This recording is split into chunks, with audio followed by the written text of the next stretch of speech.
Hey everyone, hello everyone. So this is part 1 of unit 3.4. So let's discuss 3.4 unit 3.4 in this video. So let's start. इसमें question number 1 है हमारे पास, explain the impact of Buddhism on Indian society. Buddhism का impact क्या पड़ा था Indian society में, इसको हम देखते हैं। सबसे पहले इंट्रोडक्शन में हम इसको लिखेंगे, Buddhism emerge in the 6th century BC। Buddhism का कब इमर्ज हुआ था, तो 6th सेंचुरी BC में इमर्ज हुआ था, based on the teaching of Gautam Buddha in the Indian सब continent.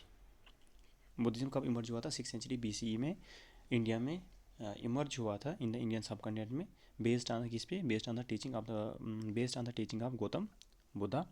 It had wide mass appeal, क्या था इसका, वाइड मास अपील थी due to its emphasise on equality in contrast to orthodox Brahminical order of caste system. क्या था इसका, wide appeal थी, क्यों, ड्यू टू इट्स, ये किस पे जोर देता था, on equality in contrast to orthodox Brahminical order of the caste system. ठीक है, अब प्रिंसिपल्स ऑफ बुद्धिज्म, क्या क्या प्रिंसिपल्स है बुद्धिज्म की, क्या क्या प्रिंसिपल। सबसे पहले प्रिंसिपल था the middle way, middle path, जिसको हम मिडल पाथ कहते हैं, मिडल वे उसको कहते हैं। ये एक प्रिंसिपल था किसका, बुद्धिज्म का। दूसरा प्रिंसिपल था इसका इक्वालिटी। थर्ड प्रिंसिपल था इसका ट्रूथ एंड नॉन वायलेंस। अभी तक 3 प्रिंसिपल हमने पढ़े, सबसे पहले मिडल वे, इक्वालिटी और truth and non violence. Fourth principle था इसका self sacrifice and control over patience, self sacrifice और कंट्रोल्स ओवर पेशेंट। फिफ्थ इसका था द 4 नोबल ट्रूथ्स।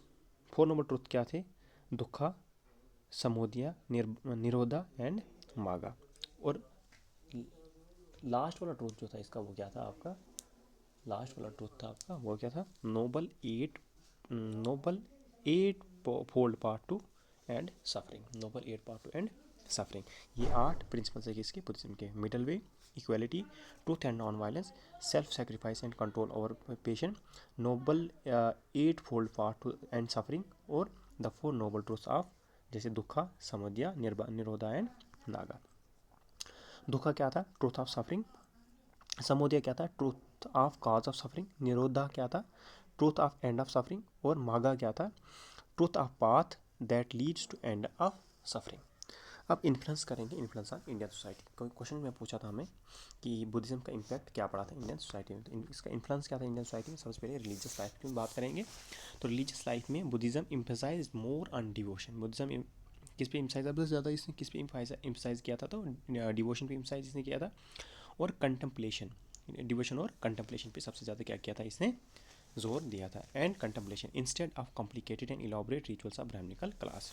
इंस्टेड इसके बाद, किसके बावजूद, इसके जो कॉम्प्लिकेटेड और इलाबोरेट रिचुअल्स थे ब्राह्मणिकल क्लास की,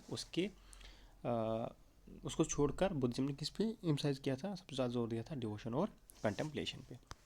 दूसरा इसका था, it rejected the dominance of the priestly class and caste system. इसने क्या रिजेक्ट किया था, डोमिनेंस जिसका प्रीस्टली क्लास और कास्ट सिस्टम का जो डोमिनेंस था, उसको भी क्या कर दिया था, रिजेक्ट किया था। ये इसका दूसरा पॉइंट ऑफ व्यू था रिलीजियस लाइफ में। फर्स्ट क्या था, बुद्धिज्म ने जो एम्फसाइज किया था मोर किस पे, डिवोशन पे और कंटम्पलेशन पे, इंस्टेड ऑफ कॉम्प्लिकेटेड, इंस्टेड किसके, इसके अलावा कॉम्प्लिकेटेड जो एलाबोरेट रिचुअल और ब्राह्मणिकल क्लास थी उसके छोड़ के। ठीक है, दूसरा था इसका रिजेक्ट किया गया था डोमिनेंस ऑफ प्रीस्टली क्लास और कास्ट सिस्टम को, इसने क्या किया था, रिजेक्ट किया था। थर्ड था इसका, थर्ड क्या था, थर्ड था इसका, इट प्रोमोटेड डिवोशनल वर्शिप। इसने क्या प्रमोट किया था, devotional worship over rigid rituals. Rigid ritual को छोड़ के डिवोशनल वर्शिप को इसने क्या किया था, प्रमोट किया था, लाइक सेक्रीफाइस, यजनास, फास्टिंग एट्सेट्रा। इसने इसको, इस पर ज़्यादा जोर दिया रिलीजियस लाइफ में। ठीक है, तो नंबर सेकंड में आता है आपका सोशल लाइफ में इसका इम्पैक्ट क्या आता है। सबसे पहले इम्पैक्ट था इसका सोशल लाइफ में, Buddhism emphasise on equality for all. ठीक है, बुद्धिज्म इसे किस पे एम्फसाइज किया, equality for all, thus rejecting caste system and gender disparities. जब इसने बोला कि बुद्धिज्म किसने सबसे ज़्यादा किस पे जोर दिया, इसने इक्वलिटी फॉर ऑल, और इसके मतलब ये है कि इसने रिजेक्ट किया था किसको, कास्ट सिस्टम और जेंडर डिस्पैरिटीज़ को। It number second, it preached high standards of ethics. और इसने क्या किया, हाई स्टैंडर्ड्स ऑफ एथिक्स इसने प्रीच्ड किया था in private and public life, दोनों प्राइवेट और पब्लिक लाइफ में भी, based on the noble 8 fold paths or the middle way. किस पे बेस्ड थे वो, जो उसने नोबल 8 फोल्ड पाथ दी थी या मिडल वे दिया था। नंबर थर्ड, पॉलिटिकल लाइफ में इसने क्या प्रीचिंग थी इसकी, तो फर्स्ट थी, Buddhism received patronage of various rulers like Ashoka who spread it other the south Asian countries. Buddhism को रिसीव्ड बुद्धिज्म को किसने पैटर्नेज किसने माना था, उसके बाद वेरियस रूलर जैसे अशोका ने किया था, और उसने उसके बाद स्प्रेड किया था बहुत सारी साउथ एशियन कंट्रीज में, उसको स्प्रेड किया था अशोका ने। Number second, it preach non violence, इसने क्या प्रीच किया था? Non violence and welfare state, non violence और वेलफेयर स्टेट इसने प्रीच किया था। जैसे हमारी वेलफेयर स्टेट में आपकी DPSP आती है। The impact was such that Ashoka adopted the path of non violence after Kalinga war. It preach non violence and welfare state, impact इतना ज़्यादा था कि अशोका ने कलिंगा वार के बाद नॉन वायलेंस की पाथ को चुना था। Number third is Buddhist sanghas and maths promoted democratic conduct. Buddhist जो संघ्स थे हैं और मथ्स हैं वो क्या प्रमोट करते हैं? डेमोक्रेटिक कंडक्ट को प्रमोट करते हैं। Number four is even today the ideals of non violence, जो आइडियल्स है नॉन वायलेंस, वेलफेयर स्टेट की, डेमोक्रेटिक कंडक्ट एक्सेट्रा, ये सब किसने सिखाए हैं? तो ये सब बुद्धिज्म ने सिखाए हैं। Found place in India's foreign policy like Panchsheel and non alignment. कहाँ कहाँ मिलते हैं हमारे? पंचशील और नॉन अलाइनमेंट में मिलते हैं। क्या? Even today the ideals of non violence जो है welfare state, democratic conduct etcetera found place in India's foreign policy में लाइक पंचशील और नॉन अलाइनमेंट में। ठीक है, जिसको हम नेम के non alignment movement. Economic life में number four is economic life. Economic life में क्या असर पड़ा है इसका? Buddhism boosted the cattle wealth, Buddhism ने क्या बोस्ट किया? कैटल वेल्थ को बोस्ट किया of the country through its focus on sanctity of animal life, sanctity of animal life. For example, cow slaughtering is prohibited in earliest Buddhist text on Sutta Pitaka.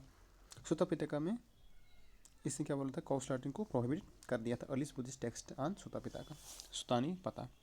ठीक, this can be linked to the economic life of people based on the Marvin Harris theory of cultural materialism.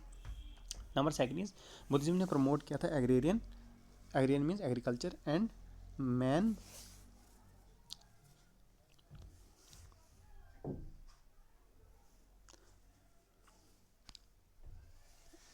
Agrarian economy as well. ठीक है, उसके बाद आता है art and architecture में इसका क्या असर पड़ा था?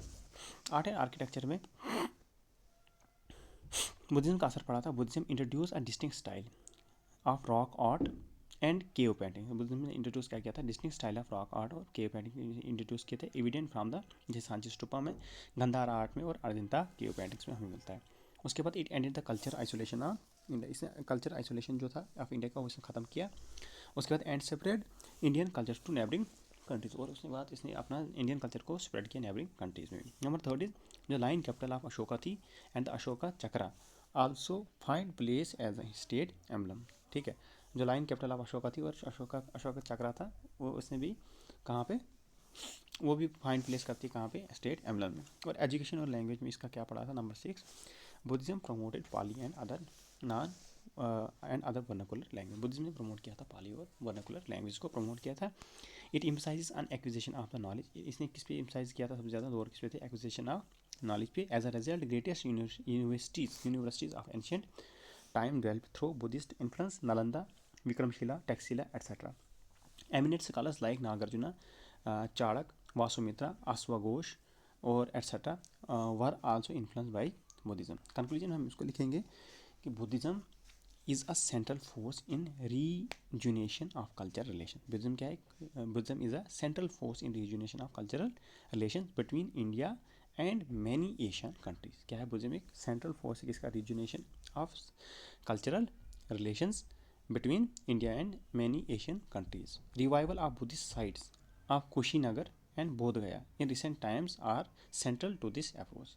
जो रिवाइवल हुई है अब बुद्धिस्ट साइट्स जहाँ पे कुशीनगर और बोध गया में, वो क्या है? एक रिसेंट टाइम्स में वो है सेंट्रल टू दिस अप्रोच है।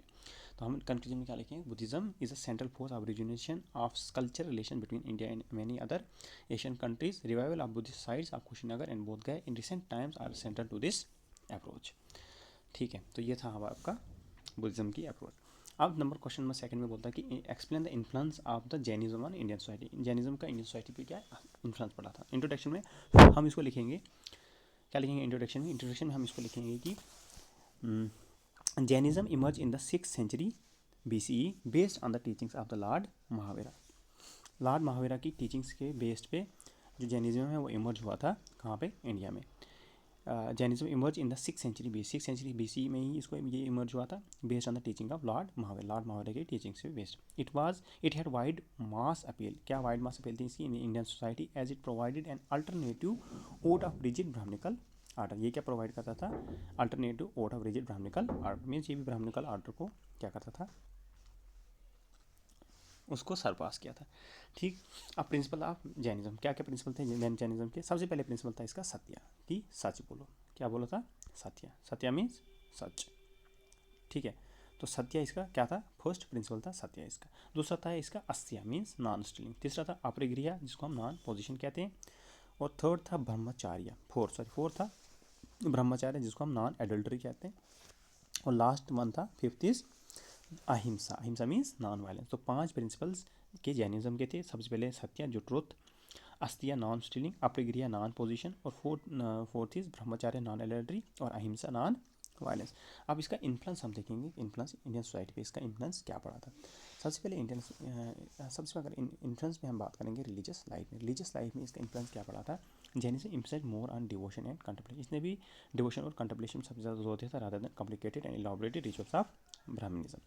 It laid more focus on the meditation, science and humanity and penance, fasting and penance. इसने भी किस पे ज़्यादा, meditation, science, humanity and penance पे सबसे ज़्यादा जोर दिया था, ठीक है।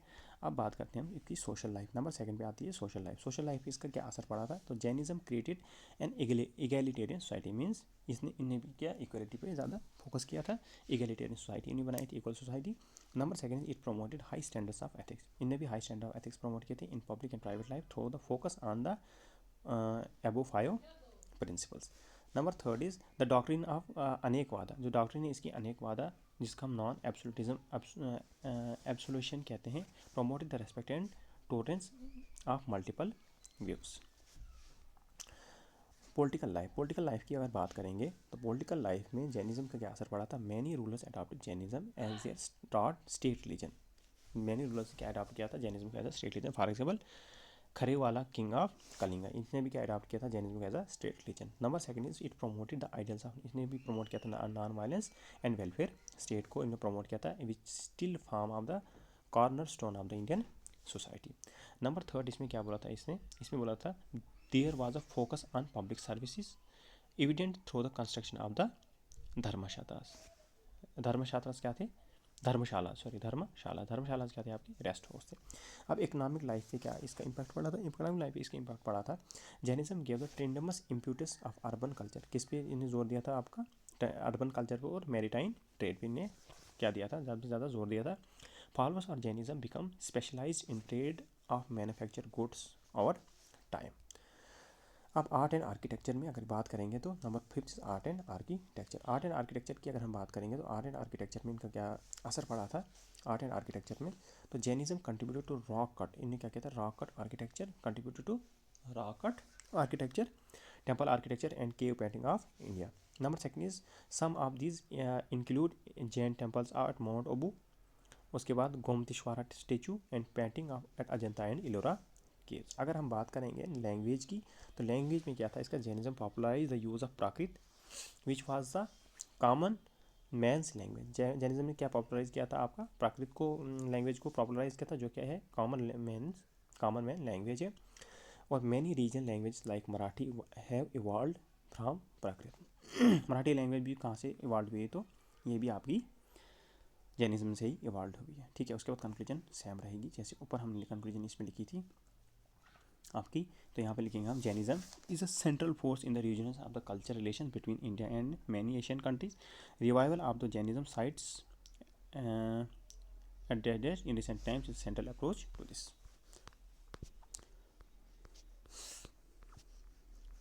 अब अगर बात करेंगे हम number 3 question is mention the influence of Islam on Indian society, Islam का इंडियन सोसाइटी पे क्या असर पड़ा था। तो इंट्रोडक्शन में हम लिखेंगे इसको, Islam came to India in 7th century AD, Islam कब आया था इंडिया में, 7th सेंचुरी एडी में आया था। Immediately after it's emergence in Arabia, immediately कब, जब अरेबिया में इसका इमरजेंस हुआ, अरब में इसका इमरजेंस हुआ, उसके बाद ही इंडिया में भी आया 7th सेंचुरी एडी में। However it influence reached its prime between, इसका इन्फ्लुएंस कब प्राइम पे रीच हुआ, जब 13 to 17 सेंचुरी एडी में as a result of Sufi mysticism Delhi Sultanate followed by the Mughal rule. कब, एज अ रिजल्ट ऑफ जब सूफी माइटिज्म आया, दिल्ली सल्तनत आई, उसके बाद followed by the Mughal empire आया। इसकी वजह से सबसे ज़्यादा इसका 13 to 17 सेंचुरी बीसी में सबसे ज़्यादा इसका इम्पैक्ट पड़ा। BS उपाध्याय क्या बोलते हैं, BS उपाध्याय बोलते हैं has describe contribution of Islam to Indian society in his book features of Indian culture 1973, features of Indian culture 1973 में इसकी एक बुक है, उसमें इन्हें इसका जिक्र किया है, ठीक है, BS उपाध्याय। अब मेन प्रिंसिपल्स क्या थे इस्लाम के? प्रिंसिपल्स ऑफ इस्लाम, सबसे पहले इसका मोनोथिज्म था, means monotheism, one God. Number second था फ्रेटर्निटी एंड यूनिवर्सल ब्रदरहुड होना चाहिए, फ्रेटर्निटी और यूनिवर्सल ब्रदरहुड होना चाहिए, जो हमारे प्रिंसिपल में भी लिखा हुआ है। उसके बाद इक्वलिटी होनी चाहिए, इन्हें भी इक्वलिटी पे फोकस किया। उसके बाद इन्हें वहादतुल वाजूद मीन्स यूनिटी ऑफ गॉड होनी चाहिए, वहादतुल वाजूद यूनिटी ऑफ गॉड। अभी तक हमने 4 प्रिंसिपल्स पढ़े इसकी, monotheism means one God, fraternity universal brotherhood, equality होनी चाहिए, और वहादतुल वाजूद यूनिटी ऑफ वन गॉड होनी चाहिए, और हक इबाद मीन्स ऑब्लिगेशन टुवर्ड्स ह्यूमनिटी, हक इबाद मीन्स ऑब्लिगेशन टुवर्ड्स ह्यूमनिटी होनी चाहिए, और सुले कुल पीस फॉर ऑल। तो ये सब प्रिंसिपल कितने प्रिंसिपल से? ये 6 प्रिंसिपल से जो इस्लाम ने प्रीच आउट किए। क्या क्या? सबसे पहले monotheism one God, number second is fraternity and universal brotherhood होना चाहिए, नंबर थर्ड इक्वलिटी होनी चाहिए, नंबर फोर्थ इज वहादतुल वाजूद यूनिटी ऑफ गॉड होनी चाहिए, नंबर फोर्थ इज हक्ल इबाद ऑब्लिगेशन टुवर्ड्स ह्यूमनिटी होनी चाहिए, और नंबर फोर्थ इज सुले कुल पीस फॉर ऑल होना चाहिए। अब इसका इन्फ्लुएंस क्या पड़ा इंडियन सोसाइटी पे? इन्फ्लुएंस की बात करते हैं तो इन्फ्लुएंस में सबसे पहले रिलीजियस लाइफ की बात करेंगे। रिलीजियस लाइफ में सबसे पहले monotheism and non ritualism of Islam are preached by Sufi saints appealed to the masses in contrast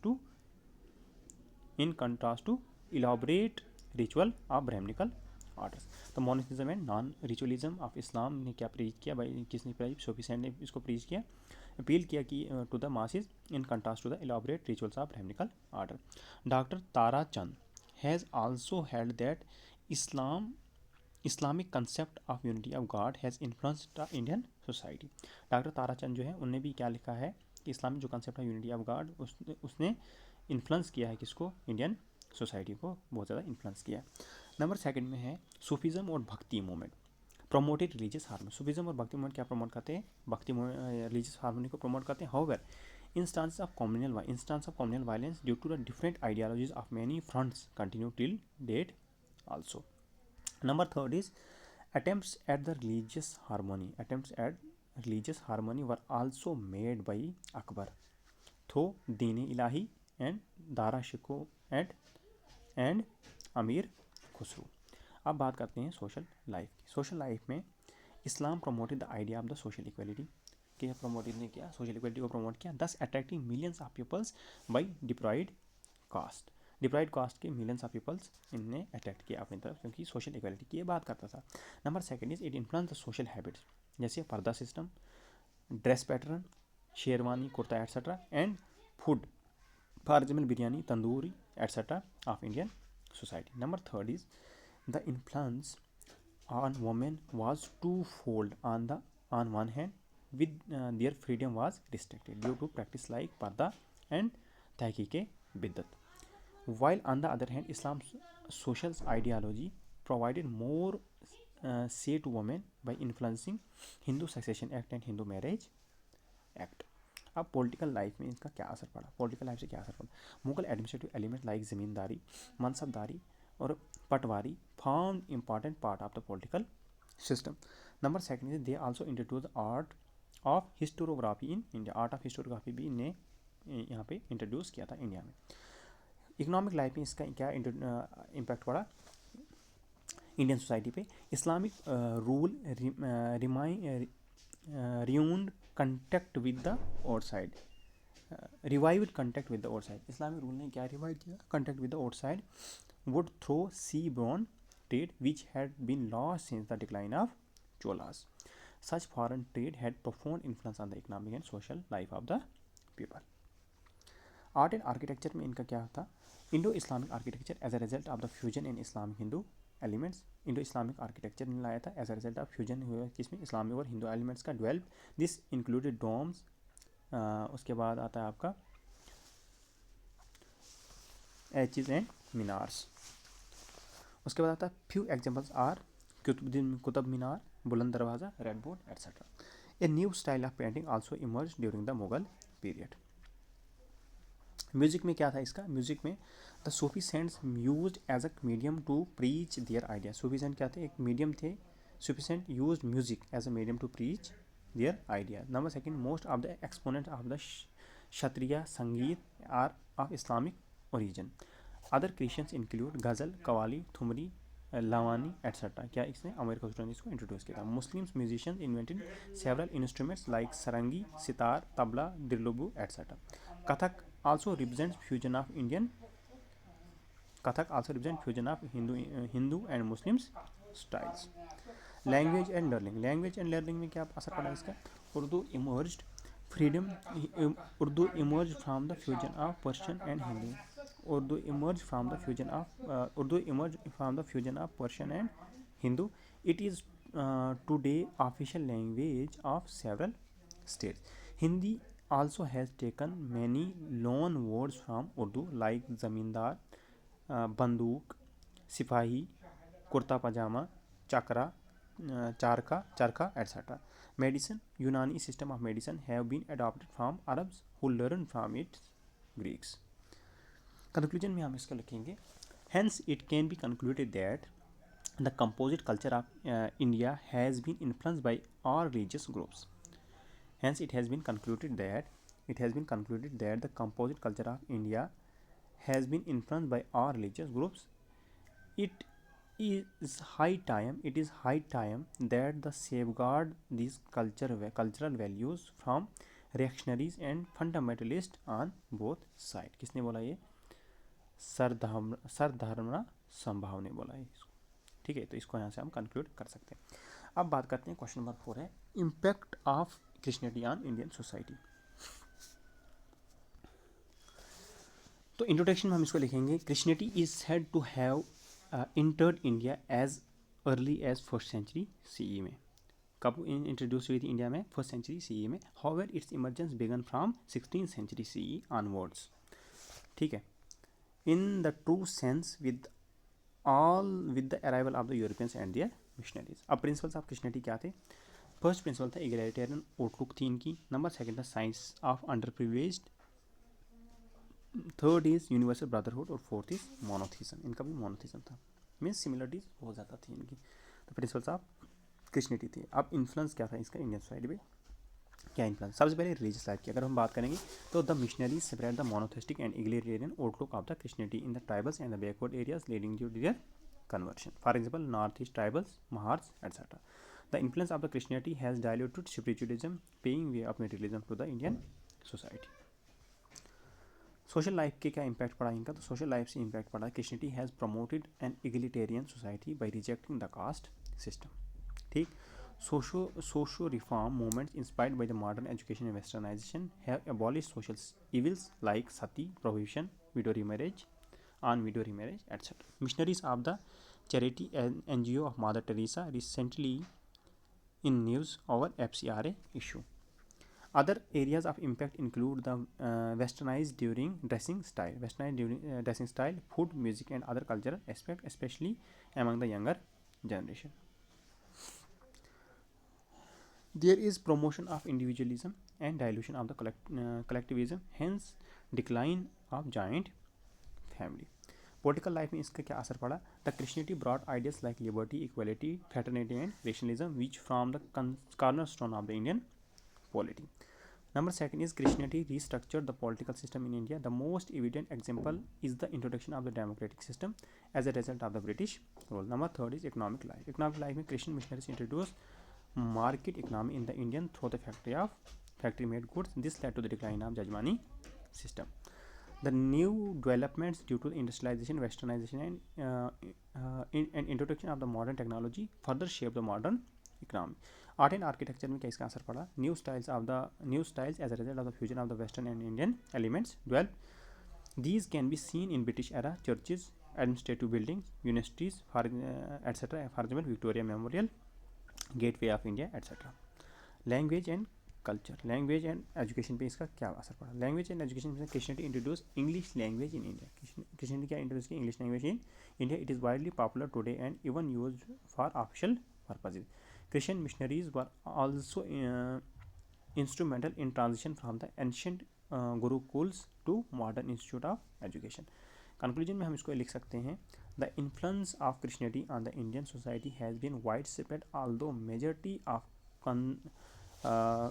conversions were from backward caste. We should thus recognize the contribution of different religious groups to the composite culture of India and do our part to safeguard it from the reactionary and fundamentalistic fundamentalist forces. Den of wealth as depicted by the Dada Nehru ji was also immense during the period. ठीक है, तो ये हो गया आपका complete. अब बात करते हैं क्वेश्चन नंबर 4 में है nature man separate complex. Nature man separate complex में इंट्रोडक्शन में हम इसको लिखेंगे एलपी विद्यार्थी gave the concept of the nature man separate complex. LP विद्यार्थी ने ये कंसेप्ट दिया था नेचर मैन सेपरेट कॉम्प्लेक्स का। किसने दिया था? एलपी विद्यार्थी ने दिया था in his book the Malhar 1963। In his book the Malhar 1963 में एलपी विद्यार्थी ने नेचर मैन सेपरेट कॉम्प्लेक्स का क्या दिया था? अपनी बुक में कंसेप्ट दिया था द मल्लार 1963। क्या होता है? It refers to a system of equilibrium established through the constant interaction of man with the his environment guided by the belief in spirits. क्या होता है? नेचर मैन सेपरेट कॉम्प्लेक्स क्या होता है? एक सिस्टम होता है equilibrium. It refers to system of equilibrium established through a constant interaction of man with his environment. System of equilibrium established through the constant interaction of man with his environment guided by the belief in spirit.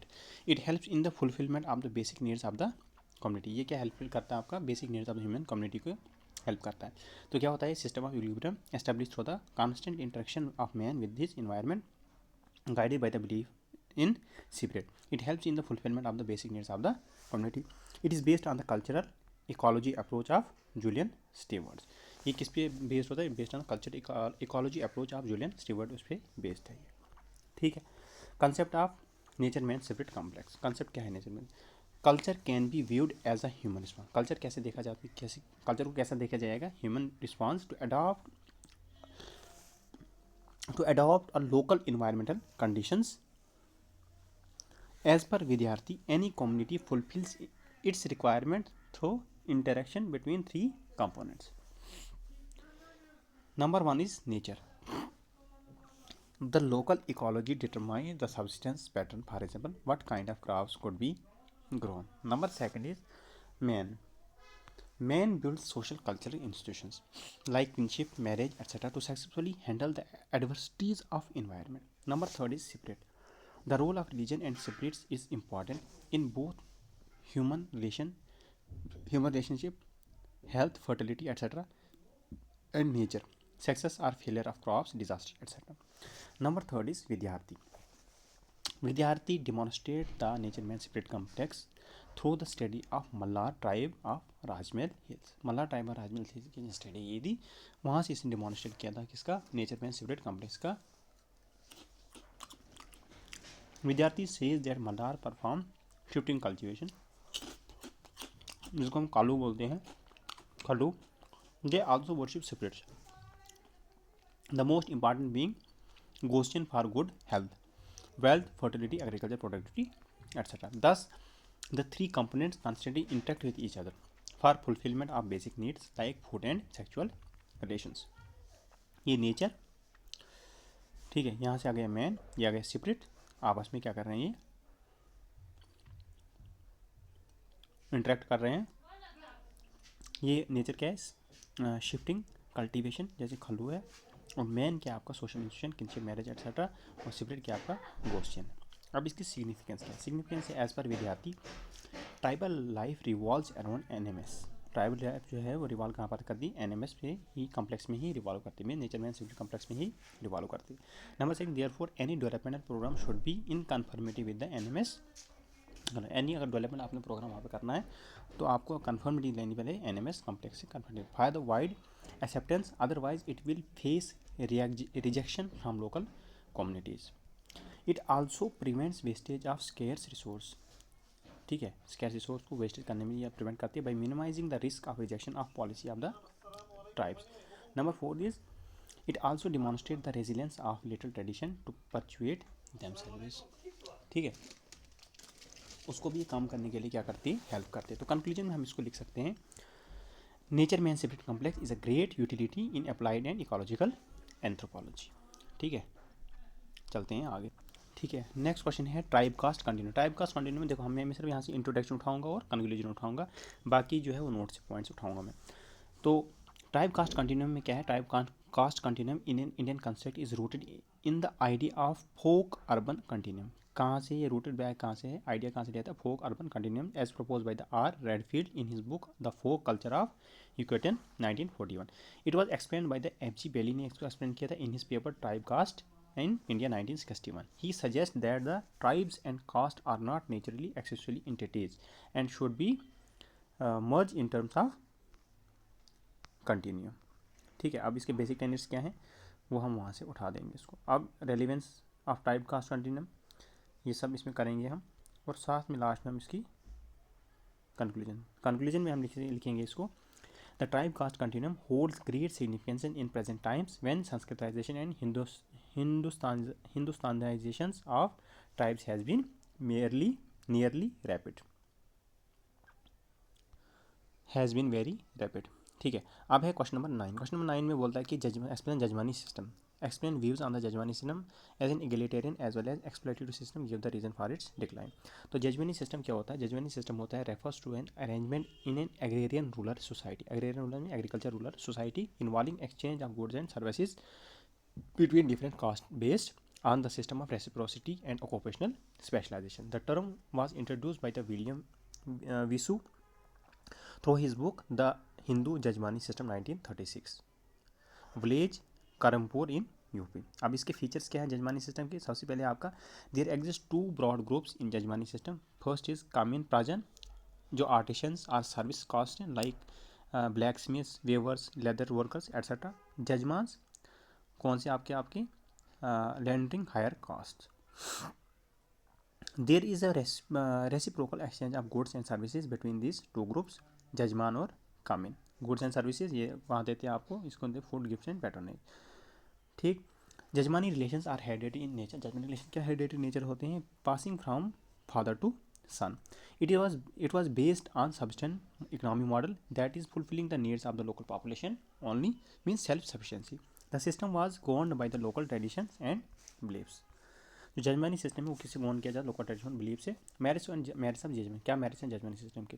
Scholars like Pauline Kolenda 1963, Harold Gould and Ram Ojha say that the jajmani system promote occupational division of labour. Thus, it ensures a sustainable and egalitarian economic system based on an equitable exchange of goods and services, means mutual fulfillment of needs. It provides economic security to Cummins. Number 4 is Jajman also protect the Cummins and have a benevolent and paternalistic attitude. Thus, it is an egalitarian cooperative economic system. Demerits of Jajmani system क्या है, in practice Jajmani system promotes exploitation of Cummins at hands of Jajman. Cummins were powerless. They were underpaid and councils caused their social boycott in case of disagreement. The system was hereditary and thus there was no escape for Cummins from traditional occupations. Hence, it is promoted an exploitative and feudalistic closed system. In recent times, Jajmani system has faced decline due to the following reasons. Penetration of market economy has changed the agriculture pattern. State efforts accompanied by the expansion of the transport and communication have encouraged farmers to grow surplus. Thus, Jajman is also none more interested in selling the surplus in urban market. Monetization, minimum wages act demands payment of wages in cash rather than kind. Technological innovations and industrialization, machines have replaced the services earlier provided by the Cummins. Hill-made clothes and shoes, for example, safety razor, self-shaving, have decreased the role of the barber. Thus, this has rendered Cummins jobless and caused their migration to urban areas. Constitutional safeguards and political mobilization of the backward caste. Modern education has provided new employment opportunities to the Cummins caste. Conclusion हम इसको लिखेंगे, the jajmani system has collapsed following the integration of village economy with the urban and global economy. एक important question है, what is the future of the caste system in India. तो introduction इसकी same रहेगी question number 7 के जैसे। तो question number इसका मतलब हम क्वेश्चन नंबर 7 को ही पढ़ेंगे पहले, उसके बाद हम क्वेश्चन नंबर इसको पढ़ेंगे। तो does caste system exist in the contemporary times, question number 7 में बोल रहा है कि does caste system exist in the contemporary times. तो इंट्रोडक्शन हम इसको लिखेंगे, caste system refers to a form of a social stratification which involves hierarchical arrangement, arranged, closed and endogamous data, membership to which is ascribed by both. तो caste system क्या होता है? Caste system refers to a form of social stratification, क्या है? एक form of social stratification है which involve hierarchically arranged, closed and endogamous डेटा। Caste system क्या रेफर करता है? सोशल स्ट्रेटिफिकेशन विच इन्वॉल्व क्या करता है? Hierarchically arrange, closed and endogamous डेटा, membership to which is ascribed by birth. As पर एम एन श्रीनिवास के 1992 में क्या बोलता है? Caste system joint family and village community are changing in contemporary Indian society. Factors affecting the caste system, कौन कौन से फैक्टर अफेक्ट कर रहे हैं कास्ट सिस्टम को? सबसे पहले constitution and legal provisions, Sanskritisation and westernisation, industrialisation और urbanisation, spread of modern education, growth of money economy और पॉलिटिसाइजेशन ऑफ कास्ट, ये सब क्या कर रहे हैं? आपके इस कास्ट सिस्टम को अफेक्ट कर रहे हैं। अब favourable changes in caste system, क्या है favourable change in caste system में?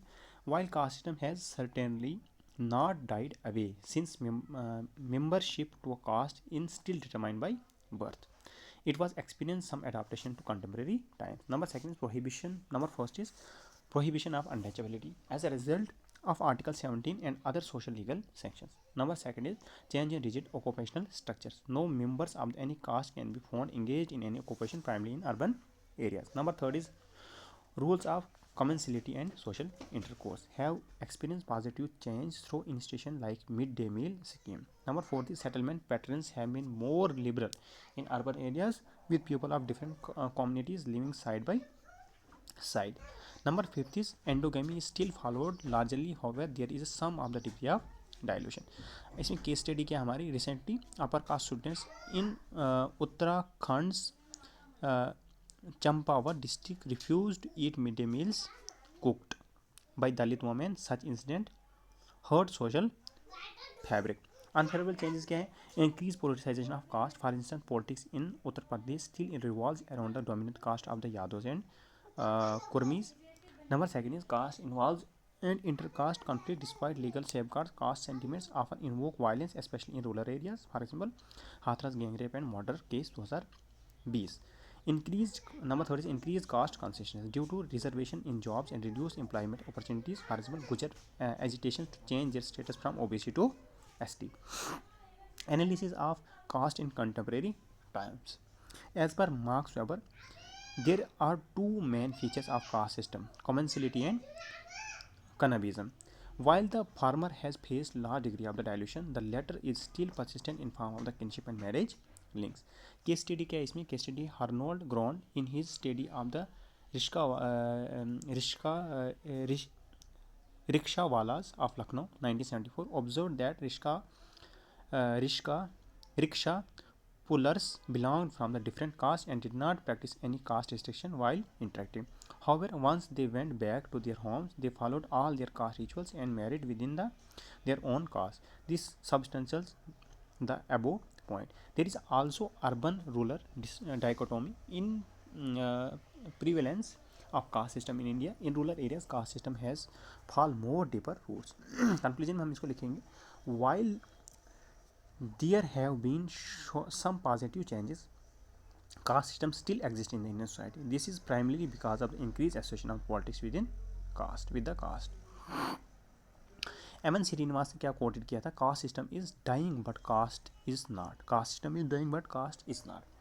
अब future of caste system India में हम इंट्रोडक्शन क्या लिखेंगे? सेम लिखेंगे जैसे हम क्वेश्चन नंबर 7 में हमने लिखी थी. क्वेश्चन नंबर 7 में हमने लिखी थी कि caste system refers to the form of the social stratification which involves hierarchical arrangement, closed and endogamous strata, membership to which is ascribed by both. तो यही हम यहाँ पे भी लिखेंगे. अब इसके बाद हम लिखेंगे एज पर M N Srinivas, caste system, joint family and village community are experience change in contemporary times, contemporary Indian society. This has initiated a debate on future caste system. अब फैक्टर्स अफेक्टिंग द कास्ट, कौन कौन से factor affect कर रहे हैं cast है? सबसे पहले आता है आपका कॉन्स्टिट्यूशनल एंड लीगल सेफगार्ड्स जो आर्टिकल 17 में हमें दिया गया है. नंबर इज मॉडर्न एजुकेशन जो आ रही है. Number third is growth of money economy. Number fourth is politicisation of caste. Number fifth is Sanskritisation westernisation की वजह से. Number six is industrialisation and urbanisation की वजह से भी क्या फैक्टर्स अफेक्टिंग कास्ट को अफेक्ट कर रहे हैं. 3 hypothesis on future of caste system, 3 hypothesis है कास्ट सिस्टम में फ्यूचर में। सबसे पहले restoration of the old varna system, it is supported by the Mahatma Gandhi. It suggested that after the present caste system has generated, efforts should be made to restore the old Varna system. This would promote division of labor without any conceptions of superiority or inferiority. Criticism इसका क्या है कि the model is considered highly impractical as there is no way existing jati based restrictions on marriage and commensality can be wiped out through Varna system. Number second, different members of the family are engaged in different occupations and cannot be assigned a single Varna. Number third is debate on position of untouchables in fourfold Varna system. Number second, अब number second में क्या है आपका, number 2 में abolition of caste system all together because of the it's evil nature. This view is supported by the G.S. Ghuraiya. The various constitution and legal safeguards also push towards a greater equality. Criticism क्या इसका, D.N. Majumdar has held that the bad elements of the caste system like untouchability should be done away with and not hold the system. He believes that the retentions of positives of the caste system like division of labor, social and psychological security is desirable. Caste system in its present form should be abolished and reinstated by considering subcaste into the larger groups. It suggested that the subcaste having cultural and economic similarities should be grouped together. Gradually, this will pave way for the casteless society. Criticism क्या है इसका, there is no guarantees of such consolidation given larger number of the jatis. Moreover, it can be rise to caste patriotism. ठीक है. Analysis of the future caste system. Caste system is likely to prevail in the future, though with some degrees of dilution. Number second, the politicization of caste, along with the increased caste consciousness due to reservation and decreased employment opportunities, will play a huge role in this. For example, Uttar Pradesh politics 2022 is still centered around dominant caste of Yadavs and Kurmis. Number third is caste violence has still not gone down. For example, Hathras gang rape and murder case 2020. Number 4 is recently upper caste students in Uttarakhand, ठीक है, उन्होंने क्या refuse कर दिया था कि दलित women के हाथ का मिड डे मील खाना नहीं खाया था, तो such instant damage social fabric. Number 5 is however it is likely that caste restrictions in matter like occupation, settlements and commensality will slowly wipe away. However, in matters of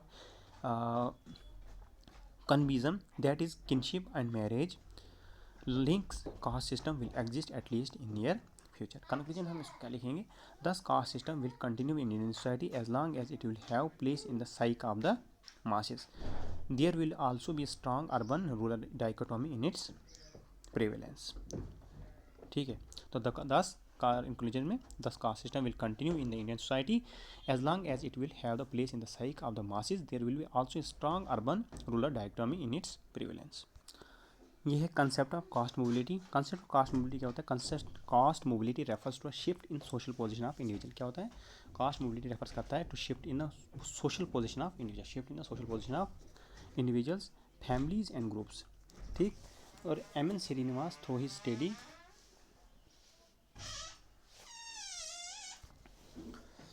discuss the concept of the caste mobility. Caste mobility refers to the shift in the social position of the individuals, families and groups. क्या है caste mobility, क्या होता है, refers to the shift in the social position of individual. जब social position of individuals, families और groups की होती है उसको हम क्या बोलते हैं, कास्ट मोबिलिटी बोलते हैं.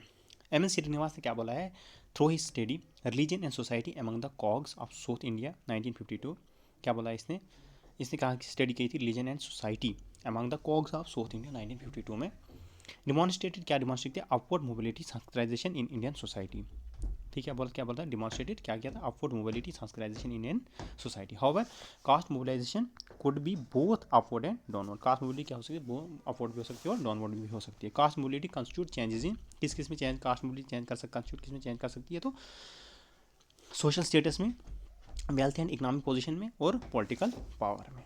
अब factors responsible for caste mobility, क्या कौन सी फैक्टर्स कास्ट मोबिलिटी को रिस्पॉन्सिबल है. सबसे पहले आता है आपका अपवर्ड मोबिलिटी और एक आता है डाउनवर्ड मोबिलिटी. अपवर्ड मोबिलिटी में क्या आता है, आपका वारफेयर आता है. ठीक है, वारफेयर आता है. वारफेयर में उसके बाद नंबर सेकंड में पॉलिटिकल पैटर्नेज आता है ना. फिर संस्कृताइजेशन आता है. Number 4 is westernisation and modernisation. और फिर इंडस्ट्रियलाइजेशन और अर्बनाइजेशन और पॉलिटिसाइजेशन. डाउनवर्ड कास्ट मोबिलिटी में डिसंस्कृताइजेशन होती है. ट्राइबलाइजेशन होती है। उसके बाद आता है आपका कंक्लूजन। कंक्लूजन में हम इसको लिखेंगे, hence caste mobility was seen in Indian society from ancient times. The only difference being that earlier focus was more on upward mobility, while lately we have seen tendency towards downward mobility too.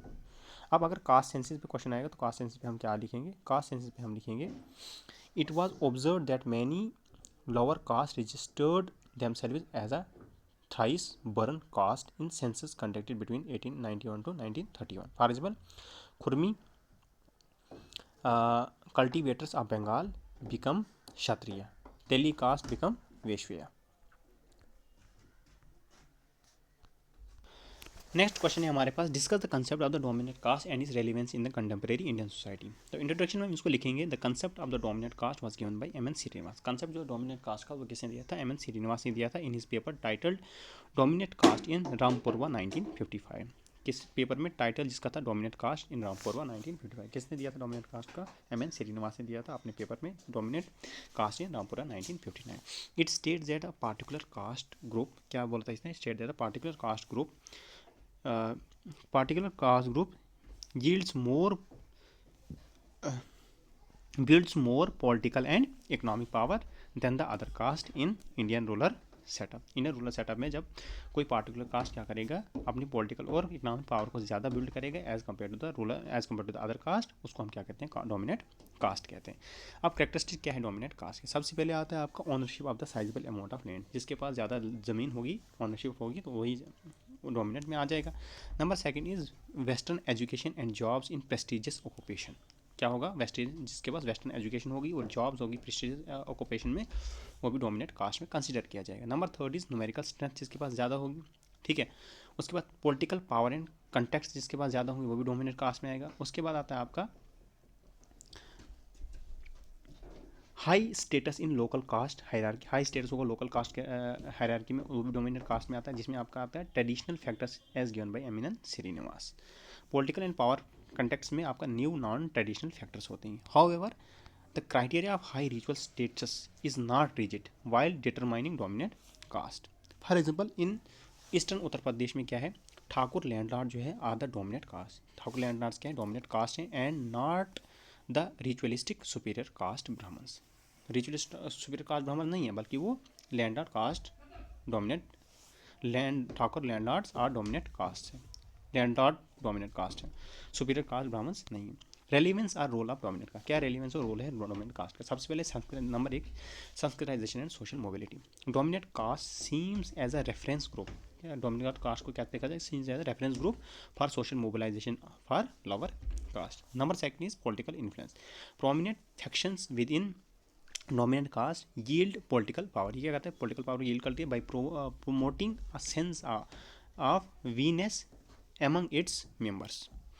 This has led to caste-based politics. For example, Yadavs and Kurmi in Uttar Pradesh, Marathas of Maharashtra. Number third is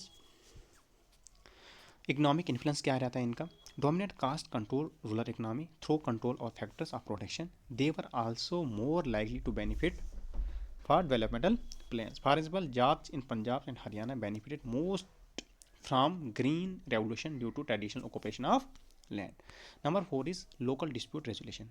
Caste council and khap panchayats play important role in local dispute settlements and upholding traditional norms. It considers itself protector and watchdog of culture.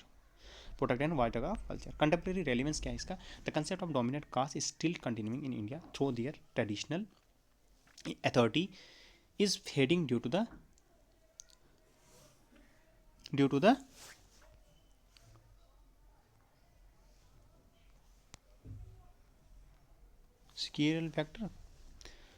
several factors. Number 4, several factors. Universal adult franchise, panchayati raj institutions, reservation of our SCs and STs in legislature bodies, spread of education, etc. Number second is village level dominance, has none given by the regional dominance due to expansion of transport and communication. Number third is traditional forms of power, zamindars and agriculture are being replaced by the new forms of political influence. For example, the position of the sarpanch is often occupied by the dominant caste members. Number fourth is thus there has been an increased cases of tensions between dominant caste and other caste groups due to more awareness and reforms. Number 5 is instance of violence and exploitation by dominant caste groups are also noted. For example, Hathras gang rape and murder case 2020. Criticism में लिखेंगे हम इसको. S.E. Dubey has criticized the concept by saying that only dominant individuals and factions exist and not dominant caste due to intercaste inequalities. Hence, unity and articulations within caste is necessary for emergence of dominant caste. Number 2 is M.G. Pradhan's study of Jats of UP show that only particular clans within the Jat community were dominant in specific areas. Number 2 is moreover the concept is not static and constant but it is dynamic and contextual. Conclusion में हम इसको लिखेंगे.